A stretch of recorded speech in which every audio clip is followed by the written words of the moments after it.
Hello, everyone, and welcome to this week's episode of Recovery Talk. So, today I wanted to talk about eating-induced hunger, or why do I get more hungry the more I eat? Shouldn't it be the other way around? Oh my god, am I broken? Am I addicted to food? This proves that I'm addicted to food because this is not normal. So that means that I just need to restrict and insert other eating disorder, fear, and conspiracy. So eating-induced hunger essentially refers to, the term is quite self-explanatory, but essentially refers to feeling more hungry as you are eating and actually finding that if you're not eating, then it's almost like it becomes easier not to eat. Essentially a very paradoxical reaction to eating or not eating, which is very common with people with eating disorders. Of course, not everyone with an eating disorder experiences this, and also some people may not experience for a while and then suddenly they notice it in recovery. So please, if you are listening to this and you're just like, this is not the case for me, don't think that this means that you don't have an eating disorder or you're doing something wrong. It is just everyone is different. So eating-induced hunger is common, but it doesn't affect absolutely everyone. So I hear from clients over and over and over that when they are actively restricting, it's almost like it turns down hunger in a way, right? Then as they start eating, that actually, instead of making them more satisfied, it kind of just makes them more hungry. This, of course, can, with the eating disorder mindset, very quickly become twisted to mean this just shows that I can't control myself around food, that restriction is the right thing to do because restriction kind of keeps me in check in terms of eating. It keeps me in control. And it can just really reinforce these ideas that you're broken, that your hunger cues are broken forever, that therefore you need your eating disorder and restriction. So I just wanted to let you know, first of all, that this is normal.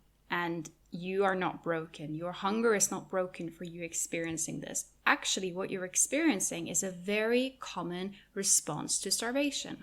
So we don't know exactly why this happens. We have some indicators, we have some, we know a little bit, like we can kind of understand it a little bit, but there is no straightforward answer as to exactly why it's happening. Or maybe there is, but I just haven't come across it yet. So if you do know, send over, drop me an email. I would love to read. But what we do know is that some people with eating disorders actually end up getting a reward and a sense of being calmed by restriction, right? So essentially what is for some people experienced as a very unpleasant experience, people with eating disorders, some people with eating disorders, especially more like restrictive type eating disorders, predominant restrictive type eating disorders, there is a sense of reward for that restriction. The paradox is, of course, that there also tends to be the reward for the opposite for some people, right? So for example, you get rewarded for restriction, and then you may also get rewarded for quote unquote binge eating, right?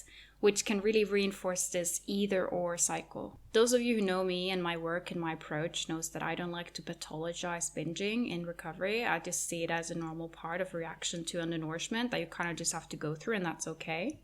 Instead, we should pathologize the restriction. So, when you are restricting yourself, right?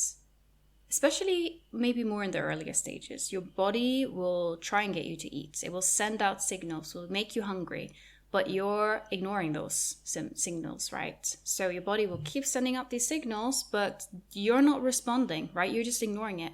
And it's almost like the body is giving up a bit, right? It knows that you're going to ignore. You're going to ignore it anyway, so why bother? And therefore instead, hey, let's just, instead of spending a lot of time and energy in sending out specific hunger signals like that rumbling stomach, etc., even though, again, some people do experience it. So please don't get me wrong that thinking that this is just how it is, right? I definitely had times during my eating disorder where I still had a rumbling stomach and was hungry. But what I'm saying is it is normal for some people that the hunger gets jotted down a little bit, right? Throughout restriction. And instead, it may manifest as food obsession, mental hunger, and of course, these periods of binging and extreme hunger kind of in response, right? So yeah, almost like the body has given up a bit on sending you the hunger signals because you're going to ignore it anyways, right? And then when you start eating, the body and brain is like, oh, yes, finally, food. And then it's like, we need more of this, right? And then make you more hungry in response to eating. because it's finally getting what it wants, and it wants you to keep eating. Because there is that detection of a famine, because essentially that's what's going on in your body and brain, right? Your body and brain doesn't understand exactly what an eating disorder is. It just detects that you are in a food scarce environment. Food is a scarce resource, right? Now it's detecting, oh, it's available. We need more of this. Especially if you have a habit of, eating and then restricting. Maybe you have a period of, maybe you have a binge and then you're engaging in restrictive behaviors or compensatory behaviors in response.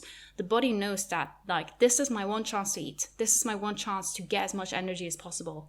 So it really, really makes sense as to why your body would react to eating with more hunger when it's detecting that food is a scarce resource, because it just wants as much as it can, because it wants to prepare itself for the next period of famine. And equally with this same way of thinking, it kind of makes sense as to why your body will kind of turn down hunger a little bit, right? Even though you still are hungry, just it manifests in a different way. That food obsession, constantly thinking about food that a lot of people have, that is a form of mental hunger. It's just that hunger doesn't necessarily stop existing. It just starts manifesting differently.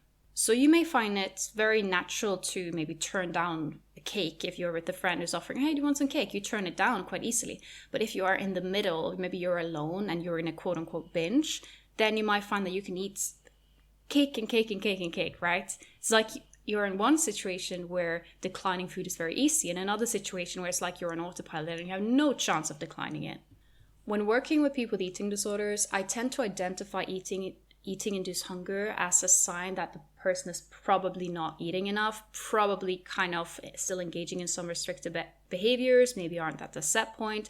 Still, there is work to be done, right? Because people without eating disorders will not tend to experience that eating makes them more hungry and not eating makes them less hungry, right? That in itself is that's a very eating disordered way.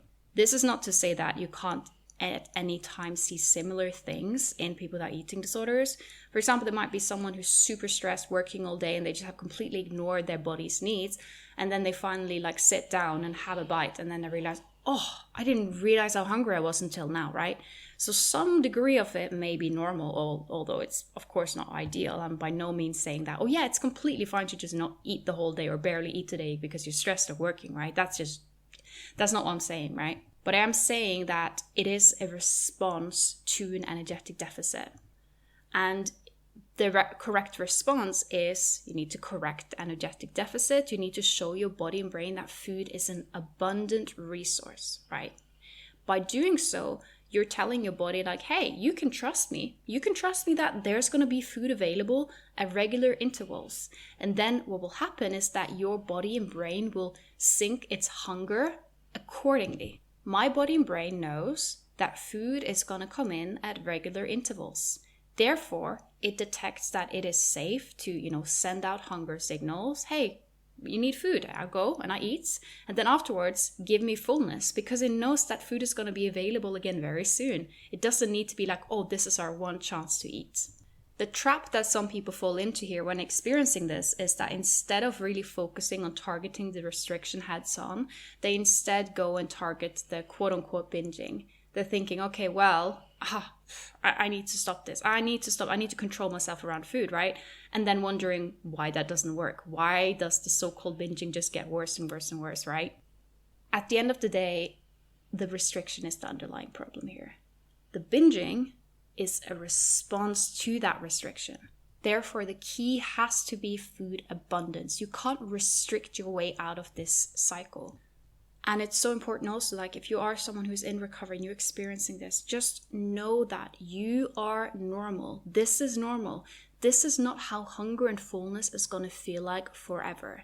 It is just a phase that you have to go through. And it's so important that you go through it and actually feed your body what it needs. And this also includes those foods that you've been banning yourself from. Like, yeah, physically you can restore the energetic deficit through only eating safe foods. But the fear foods are also so important, because if you don't give yourself those foods that you're avoiding, chances are you're still going to have similar reactions around them, where you may notice that if you're around chocolate, you're just like, oh my God, I just need to eat all of the chocolate that I have in the fridge to get rid of it, because this is my one chance to eat it, right? isn't it so much better to be able to just be around the food and just having it whenever you want to, in the amounts you want to? So be mindful that this, yes, it has to do with restriction of just energy, but also types of food, right? The foods that you feel like you cannot control yourself around are probably the food that you need more of, and you need to implement it more throughout the day. That takes it off the pedestal immediately.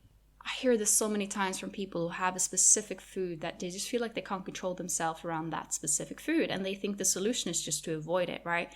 But that will just give that food more power and control. And chances are also, whenever you are around that food, because at one point you will be, you will just act really strange around that food, either completely avoiding it or having that last supper mentality, right?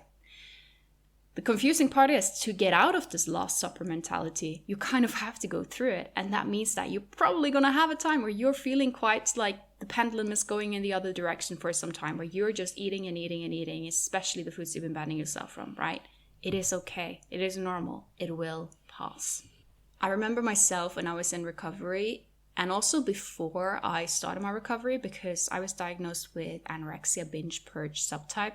Essentially, I just think I had a mix of anorexia and bulimia, to be completely honest. The diagnoses are really confusing, and it's really silly kind of how they diagnose, because overall, I tend to just see it all as an umbrella of restrictive type eating disorders, which can mean bulimia, anorexia, could mean unspecified eating disorders, disordered eating, even certain types of binge eating disorder can also fall under this umbrella. I made an episode previously on binge eating disorder with Sarah Frances Young, and I've also written an article over at Substack, letsrecover.substack.com, and that article is called "Is Binge Eating Disorder a Restrictive Eating Disorder?"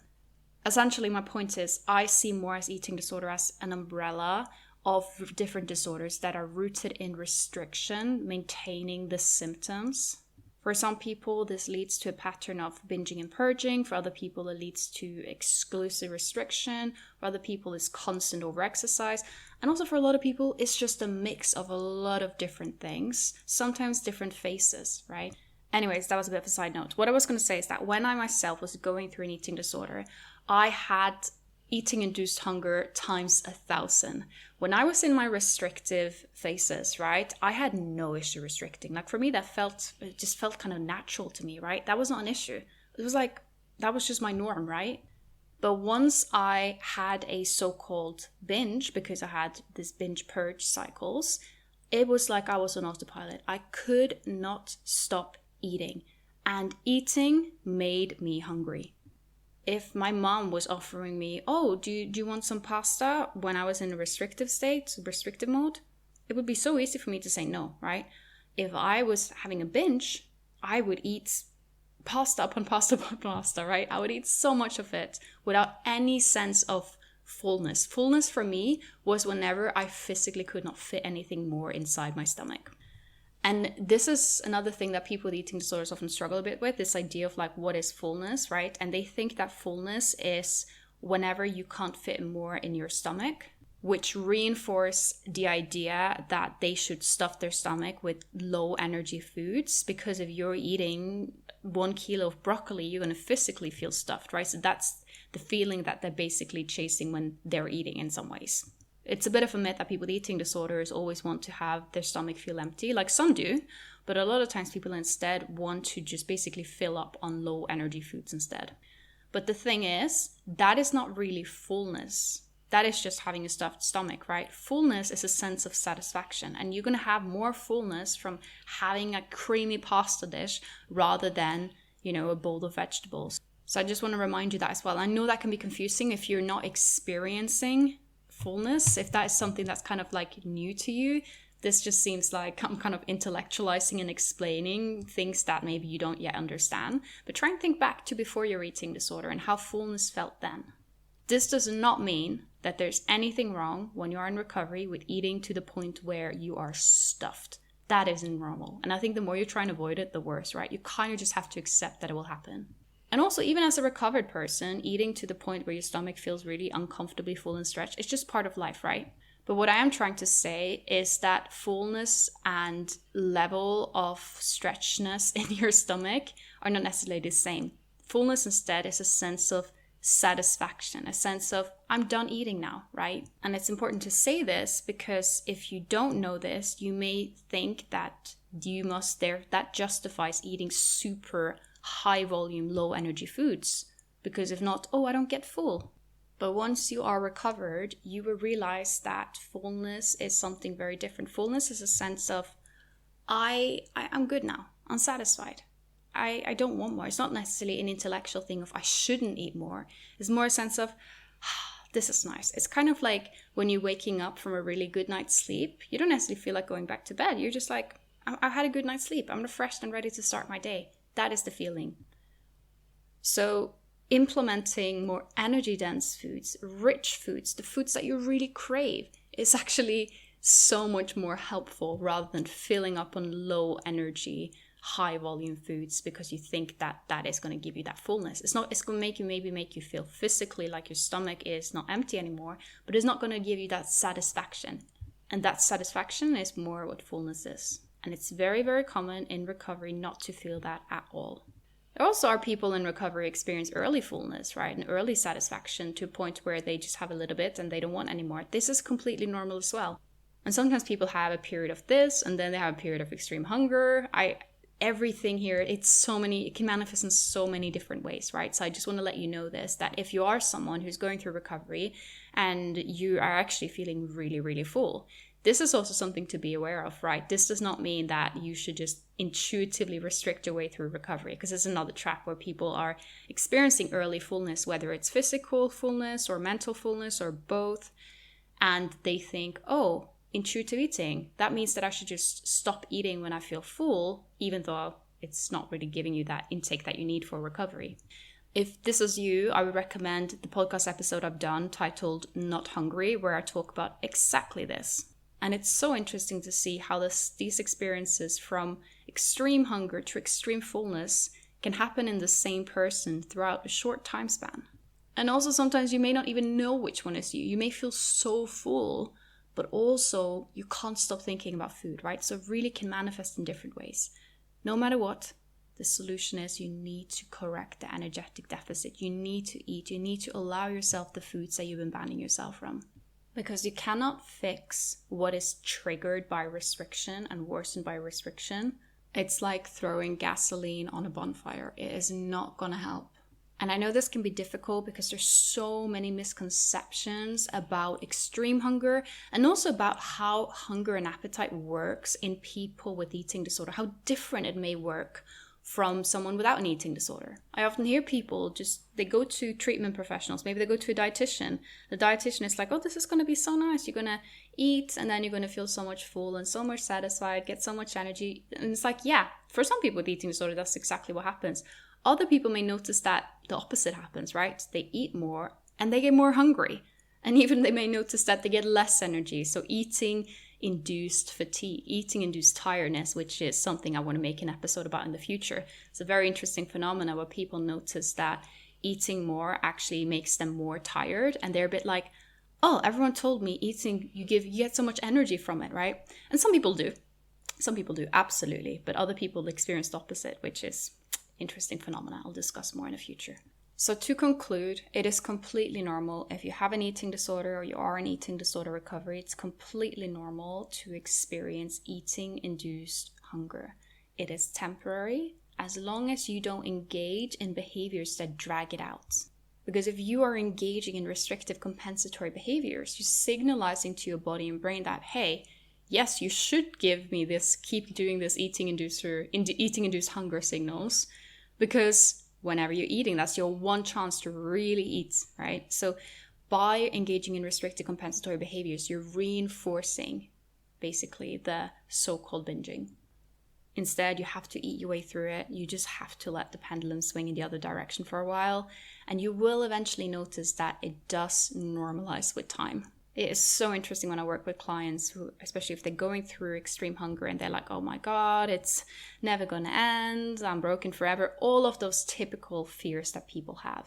And then they will come to a session and they'll be like, I actually noticed that I had breakfast and I was like kind of satisfied.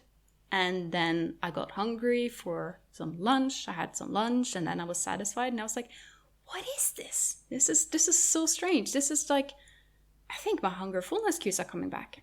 But the thing is, they never get that back from restricting, right? You can't get that back from restricting. If you're restricting yourself because you're fearing and avoiding your hunger, it's not going to normalize because you're not telling your body and brain that food is an abundant resource. Instead, let yourself eat foods that actually satisfy you mentally and physically. This does not mean trying to just fill up on low energy foods. Instead, have the foods that you really, really crave. Probably that is the foods that you've been banning yourself from.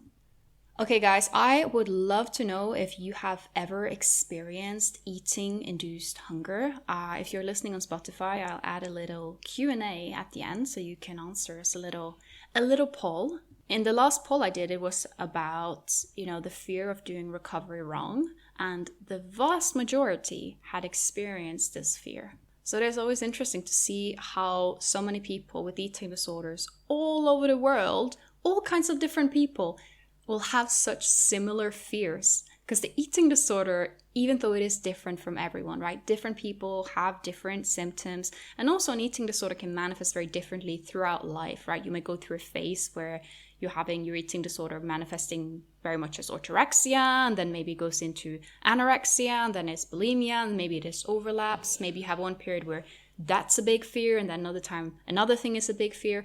I do understand it can really, really manifest differently. But it's interesting to see how much of the underlying fears and anxieties are so similar from person to person. Very, very fascinating. So I also wanted to answer a listener question. This one is from Substack, and I'm paraphrasing a bit, but the individual was essentially asking about the concept or the experience of feeling really obsessed about what other people are eating, and also feeling really concerned about the people around you accidentally starving themselves and not getting enough. The individual that was asking is a mother that would notice that she was very concerned about her daughter's intake. Like, is my daughter accidentally restricting? Even though there was not necessarily any like very strong indicator that the daughter was like, oh yeah, I'm going to restrict, right? And I find this phenomenon so interesting. I might dedicate a whole episode to it in the future, or maybe I will do a bonus episode over at Substack about it. For those of you who don't know, I do bonus episodes on Substack, or where I talk about some more niche things at times, right? I haven't really found exact studies that explains exactly why this is happening, this phenomena of being really like obsessed and concerned about what other people are eating and if they are accidentally starving themselves, but it is very, very normal. I had it myself as well. I also have a theory about why it's happening, so hear me out. So those of you who listen to this podcast may know that I'm quite interested in evolutionary psychology, especially in the context of eating disorders. I really like the adaptive to flee famine hypothesis. And if you haven't heard of that, I definitely recommend you check out the episode I did on the adaptive to flee famine hypothesis, because it is a hypothesis that explains how an eating disorder would make sense from an evolutionary point of view. Equally, I think the phenomena of being concerned about the people around you, especially family members, and concerned about them accidentally or intentionally or suspecting them of having an eating disorder and restricting themselves, I think it makes a lot of sense evolutionary. So hear me out. So imagine many years ago, you're living out in a pack or in a tribe, and there was food scarcity, right? It really would make sense from an evolutionary point of view that you would want to look after your own pack, right? Maybe especially your children or maybe siblings. I had this very strongly with my younger brothers. It really would make sense that you would want to look after them and make sure that they are getting enough food. And because basically your body and brain is detecting there is a famine, right? It turns on something in your head, something very, very primal. It's basically detecting you are in a food scarce environment. This is a danger. So it would make complete sense from an evolutionary point of view that you are therefore thinking other people around you in your pack are going through famine as well, right? It would be very unlikely, long time ago, that if one person was going through famine, that the other people weren't as well, right? That wouldn't really make sense. So I believe it has to do with basically us, that like primal pack animal part of our brain detecting that we are in famine and therefore going into protection mode for the pack. I remember I had this so extremely that I even started getting concerned if my dog was getting an eating disorder or starving. I remember wanting to cook high energy meals for my family, especially my brothers. And if they didn't finish it, I would get really pissed off and I get really suspicious, wondering if maybe they were secretly starving themselves, right? I believe this is just my brain being so starved and in such an alarm mode that it was detecting famine, thinking my pack is impacted as well, and desperately wanting to survive them to ensure the survival of the pack, right? So of course it would make sense that I would look after them, want to look over the shoulder of what they're eating. Are they getting enough? And feel weird if they aren't eating what I'm giving them, right? So I cannot scientifically prove any of this. I just think this is just my hypothesis, at least, right? And I think it goes with I think it goes with the evolutionary psychology, 100%. I do also think there are other elements that can maybe fuel this.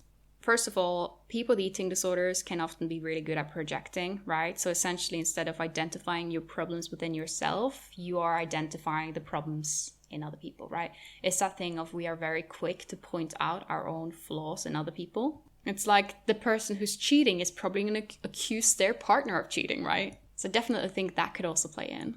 I also sometimes see it being maybe related to concern, because if you're living with an eating disorder, you know that that is an absolutely miserable experience. And of course, you want to protect the people you love from ever falling down that rabbit hole, right? So I think there's so much here that is going on, right? Overall, what I do want to say, if you are experiencing this is probably a sign that you are in, an eating disordered state, and that you are maybe in a famine state, right? And what I experienced myself is that as I increased my intake, as I reached my set point, this obsession with what other people around me and my family were eating, it went away. I completely lost interest for making food for my brothers. Completely uninteresting. What's that for me? It was solely a result of the eating disorder, right? I see this a lot where people, when they're starved, they become like the master chef of the family. They start like baking for their whole family all the time and don't really eat the thing themselves. And then they actually start recovering and they're like, this is not interesting to me anymore, right? So the best thing I would say is to focus instead of just thinking about like, why is this happening? Instead, focus on what is the solution to this, right? We may have some theories as to why this is happening and it makes a lot of sense, but also what is the actual solution to this, right? Solution would be recovery, more food, reaching your set point, resting, rewiring. All of these absolutely crucial things is the antidote. Because as much as your family members may enjoy you cooking them high energy meals, it still is not really something that helps relationships in the family, right? I remember at times would even kind of scare, especially my youngest brother. I would almost scare him into thinking he was like undernourished. I'd be like, oh my God, you're going to starve to death if you don't eat this, right? It scared him. It's not a recipe for good family relationships. It creates a lot of tension. I've never heard someone say, oh, I miss the person my family member was when they were in the depths of their eating disorder. No one said that ever. So for the sake of yourself and the sake of everyone in your family, work on recovery. Okay, guys, I hope you enjoyed this episode and I will see you guys next week. And if you're enjoying this podcast, please leave a rating on Spotify or Apple Podcasts or iTunes or wherever you may be listening to podcasts, or share with a friend or someone who maybe just needs to hear this. Thank you for listening and have a great week.